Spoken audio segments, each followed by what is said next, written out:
गुरुवर के श्री चरणों में धूलियान दिगंबर जैन समाज दयोदय महासंघ का बारंबार नमोस्तु नमोस्तु नमोस्तु।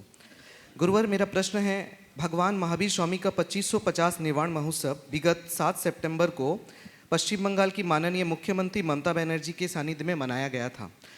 वहाँ उन्होंने वर्धमान में एक संयम कृति मतलब अहिंसा चक्र का निर्माण करेगी ऐसा उन्होंने घोषणा किया था। उसमें विशेष गुरुवर ये मार्गदर्शन था, आपने जो प्रवचन दिया था उससे वो बहुत प्रभावित थी और उन्होंने वर्धमान के लिए काफ़ी सारी योजनाएं और उस बारे में गुरु आपसे कुछ ऐसा कर सके वहाँ पे उन्होंने इस तरह से बात कहा था।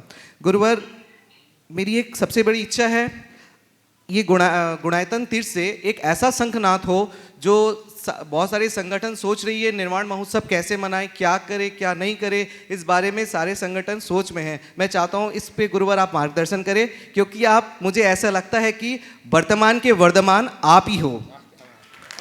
देखो, इस विषय में मैंने पर्याप्त प्रकाश डाला है और अब शुरू करने की ज़रूरत नहीं है, अब तो आगे बढ़ने की ज़रूरत है।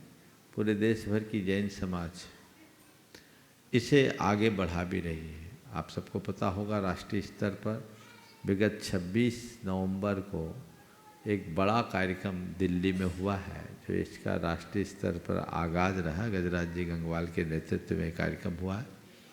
मैं तो पूरे देश के लोगों को यही कहूँगा, एक जो केंद्रीय कमेटी है उसके दिशा निर्देश में काम करे और भगवान महावीर के 2550वें निर्वाण महामहोत्सव को कुछ इस तरीके से मनाए कि हम जैन धर्म को वैश्विक पटल पर स्थापित कर सके।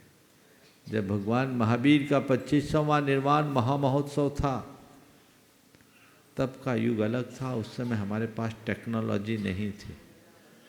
आज का युग है जब हम आर्टिफिशियल इंटेलिजेंस तक पहुंच चुके हैं, टेक्नोलॉजी के चरण तक पहुंच चुके हैं।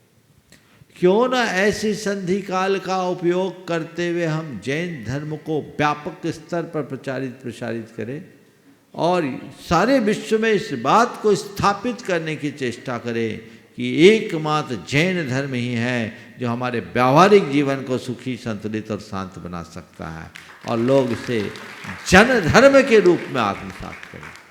मैं केवल स्मारक और अन्य चीज़ों की स्थापना के पक्षधर नहीं, हमें प्रयास करना है जैन आचार और जैन विचार को प्रवर्तित करने का। यदि ऐसा करने में हम सफल होंगे तो एक बहुत बड़ी उपलब्धि हो।